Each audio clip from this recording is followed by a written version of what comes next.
दोस्तों, आप सभी का स्वागत है आपके अपने चैनल द रीडर्स डायरी में। यहाँ आपको कम समय में बहुत सारी जानकारियाँ मिलेंगी। तो चलिए बिना कोई देरी किए शुरू करते हैं। तो आज की जो किताब है जिसका समरी मैं आपको सुनाने वाला हूँ उसका नाम है द सबल art of not giving a fuck. अगर आप चिंता महसूस कर रहे हैं या आप थके हुए हैं तो यह बुक सिर्फ आपके लिए ही लिखी गई है। द सबल art of not giving a fuck का मतलब होता है किसी भी चीज़ पर ध्यान नहीं देना। ये किताब हर उस इंसान के लिए लिखी गई है जो अपनी ज़िंदगी से परेशान या फिर एनर्जी को सही तरह से मैनेज नहीं कर पा रहा है। बुक की ऑथर कहते हैं कि आपको हर चीज़ की परवाह नहीं करनी चाहिए, क्योंकि अगर आप हर चीज़ की परवाह करेंगे तो आप सिर्फ अपना समय और एनर्जी ही बर्बाद करेंगे। इसलिए इन चीज़ों को ध्यान से इस्तेमाल कीजिए। ये किताब हर उस इंसान को पढ़ने चाहिए जो अपनी लाइफ से फ्रस्ट्रेटेड। अप्लायंस, स्टूडेंट्स, पेरेंट्स सभी को यह किताब पढ़ना ज़रूरी है, क्योंकि इस किताब में बताई गई जानकारी एक इंसान की लाइफ बदलने की शक्ति रखती है। तो चलिए शुरू करते हैं। चैप्टर नंबर 1, कोशिश मत कीजिए। चार्ल्स बुकॉफ्स्की एक बहुत बड़े जुआरी और शराबी थे।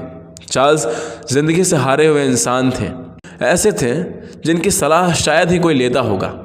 चार्ल्स शुरू से ही एक राइटर बनना चाहते थे, लेकिन उन्हें काम को सभी न्यूज़पेपर और पब्लिशर ने बेकार और घटिया बताकर उनका बहुत मजाक उड़ाया। लोगों की बात से चार्ल्स इतने ज़्यादा दुखी हो गए कि वो डिप्रेशन में चले गए, जिसकी वजह से उन्होंने शराब पीना शुरू कर दिया और फिर बाद में शराब पीना उनकी आदत बन गई। चार्ल्स अपनी ज़िंदगी के 30 साल शराब और जुए में बर्बाद कर चुके थे। फिर एक दिन उनकी ज़िंदगी बदल गई। एक छोटे से पब्लिशिंग हाउस ने चार्ल्स को काम में दिलचस्पी दिखाई। पब्लिशिंग हाउस की दिलचस्पी दिखाने की वजह से चार्ल्स के मन में फिर से उम्मीद की किरण जागी और इस बार वो अपने चांस को गंवाना नहीं चाहते थे। चार्ल्स ने झट से पब्लिशिंग हाउस के साथ कॉन्ट्रैक्ट साइन कर लिया। इसी के बाद उन्होंने अपनी पहली किताब लिखी। इस किताब को लिखने के बाद चार्ल्स ने दोबारा पीछे मुड़कर नहीं देखा। वो लगातार सफलता की सीढ़ियाँ चढ़ने लगे। इस किताब को लिखने के बाद उन्होंने लगातार 6 किताब और लिखी। साथ ही साथ उन्होंने कुछ कविताएं भी लिखी।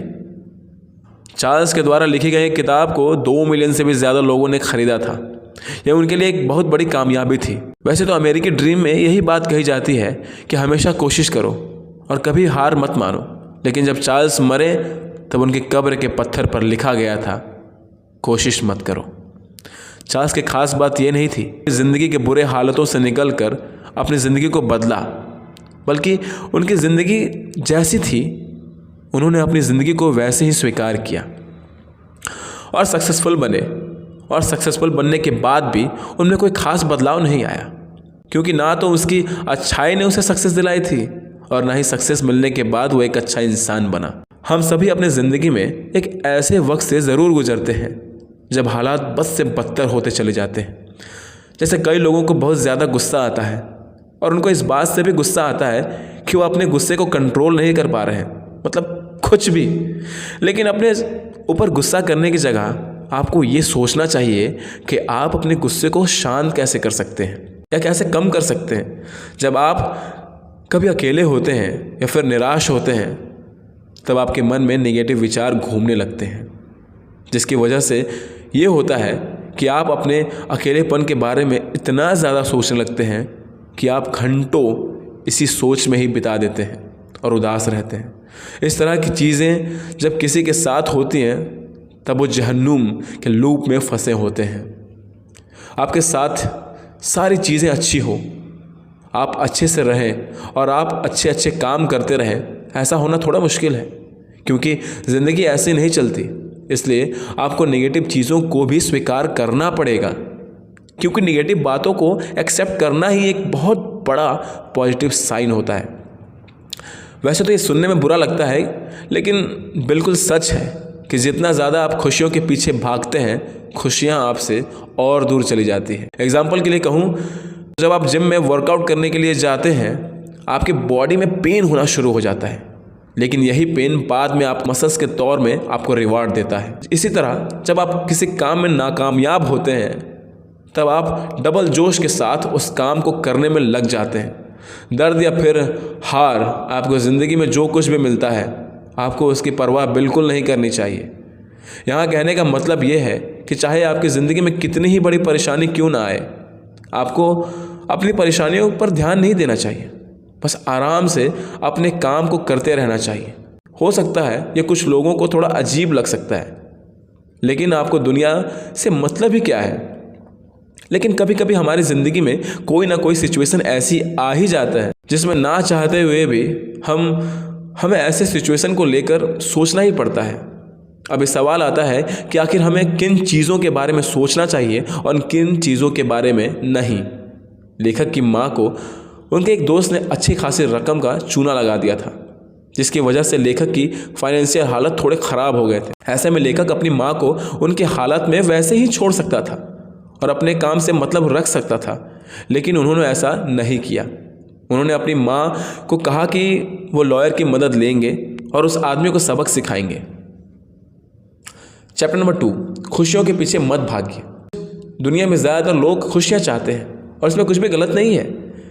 यहाँ तक कि आप और मैं भी अपनी ज़िंदगी में सिर्फ खुश रहना ही चाहते हैं, लेकिन खुश रहने के लिए खुशियाँ के पीछे भागते रहना तो कोई मतलब नहीं होता। 2500 साल पहले नेपाल में एक राजा था जिन्होंने अपने बेटे को खुश रहने के लिए अपने महल के चारों तरफ लंबी दीवार बना ली थी, जिसकी वजह से उनका बच्चा दुनिया के हर दुख दर्द से दूर था। लेकिन उसके मन में अक्सर यही सवाल आता था कि आखिर इस दीवार के पीछे है क्या। और इसी का पता लगाने के लिए एक दिन बच्चे ने दीवार से बचते हुए बाहर जाने का रास्ता ढूंढा और वो बाहर चला गया। बाहर जाने के बाद उसे समझ आया कि दुनिया में भूखमरी, गरीबी जैसे बहुत सी चीज़ है, और ये समझने के बाद उस बच्चे को पहली बार दर्द का एहसास हुआ। इसलिए वो बच्चा अपने राजपाट को छोड़कर जंगल में चला जाता है और बौद्ध भिक्षु की ज़िंदगी जीने लगता है। जो लोग अमीर होते हैं वो अपने पैसे को लेकर परेशान होते हैं, और जो लोग गरीब होते हैं वो इसलिए परेशान होते हैं क्योंकि उनके पास पैसे ही नहीं होते हैं। अमीर लोग सोचते हैं कि वो और ज़्यादा पैसे कमाकर खुश हो जाएंगे, और गरीब लोग सोचते हैं कि वो अमीर बनने के बाद खुश हो जाएंगे, जबकि असल में खुशी पाने का कोई पैमाना नहीं है। कोई भी खुश हो सकता है। अपनी ज़िंदगी में कुछ हासिल करने का मतलब ये बिल्कुल नहीं है कि आप सारी ज़िंदगी खुश रहेंगे। लोग तकलीफ़ इसलिए सहते हैं क्योंकि तकलीफ़ पाने से लोग मोटिवेटेड होते हैं, और यही मोटिवेशन उन्हें आगे बढ़ने के लिए एक्साइटेड करती है। खुशी के पीछे भागने से ही चीज़ें हमेशा सही नहीं होती। कभी कभी दर्द भी हमें ज़िंदगी में बड़ी बड़ी चीज़ें दिला देता है। लोग बस यही कोशिश करते हैं कि वो अपनी ज़िंदगी में किसी भी तरह का स्ट्रगल फेस ना करें। लेकिन अगर आप ज़िंदगी को बेहतर बनाना चाहते हैं तो आपको अपनी लाइफ में अपने स्ट्रगल्स को खुद चुनना चाहिए। चैप्टर नंबर 3, आप औरों से अलग नहीं हैं। एक आदमी का नाम जिम था और उसके दिमाग में हर वक्त कोई ना कोई बिजनेस आइडिया घूमता रहता। वो अपने पास से या अपने बिजनेस आइडिया पर किसी भी तरह पैसा खर्च करता था। अब तक जितने भी बिजनेस आइडिया सोचे थे उनमें से किसी भी आइडिया ने काम नहीं किया और ना ही जिम को उससे कोई फ़ायदा मिला। लेकिन जिस तरीके से वो अपने आइडिया के बारे में बात करता था, सभी लोग उससे इम्प्रेस हो जाते थे। वो जिस तरह से बात करता था, लोग ना चाहते हुए भी उससे प्रभावित होने लगते थे, क्योंकि उसे खुद पर बहुत ज़्यादा विश्वास था। 1960 के समय जब सारे लोग ये सोच रहे थे कि हम सब एक दूसरे से अलग हैं, अधिकतर लोगों को यही लगता था कि वो दूसरों से अलग हैं और उनमें कुछ खास बात है। लेकिन फिर साल दर साल बीत जाने के बाद उन्हें एहसास हुआ कि ये बस एक मिथ था। असल में कोई किसी से अलग नहीं। इस दुनिया में हर कोई अच्छे काम नहीं कर सकता और फेलियर सक्सेस के रास्ते का एक बहुत ज़रूरी हिस्सा है। इससे हर किसी को निकलना पड़ता है। बिना किसी खास वजह के खुद को बहुत महान समझ लेना बिल्कुल वैसा ही है जैसे जिम खुद को समझता था। बहुत से लोग अक्सर ये कहते हैं कि हम सब अनोखे हैं, लेकिन ज़रा सोचिए इस बात को। अगर हम सब लोग यही सोचेंगे कि हम सब अनोखे हैं तो इसमें अनोखापन कहाँ से आया। हम सभी आम हैं, लेकिन आम होने से कोई शर्म की बात नहीं है। हम सभी आम हैं, लेकिन आम होने में कोई शर्म की बात नहीं है। हमें लगता है कि दुनिया में जो सक्सेसफुल लोग हैं वो लोग अनोखे हैं, लेकिन वो लोग भी अपने आप को एवरेज मानते हैं और हमेशा खुद को इम्प्रूव करने के पीछे लगे रहते हैं। वे लोग इसलिए महान बन पाएंगे क्योंकि उन्हें लगता था कि वो महान नहीं है। चैप्टर नंबर 4, दुख की कीमत।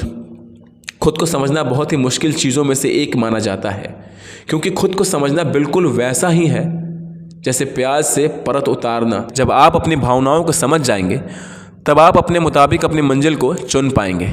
जब आप अपनी भावनाओं में बहकर गलत मंजिल चुनते हैं तब आप सारी चीज़ें खो देते हैं। हमारी ज़िंदगी में भावनाओं का बहुत महत्व होता है। छोटी छोटी चीज़ आज जो हम करते हैं उन सभी में भावनाएं छुपी होती हैं। चैप्टर नंबर 5, आप हमेशा खुद चुनते हैं। अमेरिकन फिलोसोफर विलियम जेम्स अपनी ज़िंदगी में काफ़ी परेशान रहते थे। उन्हें आँखों की बीमारी, कम सुनने की बीमारी और भी कई सारी बीमारियाँ थीं। इन बीमारियों के कारण वो ज़्यादातर समय अपने घर में ही रहते थे। उन्हें पेंटिंग करने का बहुत ज़्यादा ही शौक़ है, इसलिए वो हमेशा पेंटिंग किया करते थे। हालांकि उनकी पेंटिंग को लोग कुछ खास पसंद नहीं करते थे।